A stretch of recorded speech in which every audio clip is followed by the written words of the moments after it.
প্রিয় ভাই, সব মানুষের হায়াত মওতের কোনো স্থিরতা নাই। আপনারা আমাকে ভালোবাসেন, এর জন্য আমি কৃতজ্ঞ। আমি আপনাদের কাছে দোয়া চাই, যেদিন আপনাদের কানে যেদিন খবর আসবে সাইদি নাই, একদিন ইতিহাস থেকে আমিও হারায় যাব।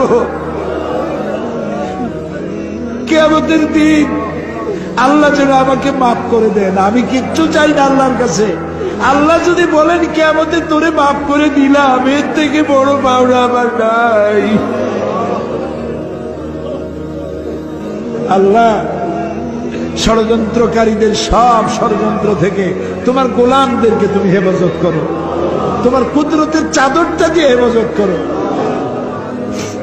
আল্লাহুম্মা লা তারুদ্দানা খাইবিন, আল্লাহুম্মা লা তারুদ্দানা খাইবিন। আল্লাহ যা বলতে পারলাম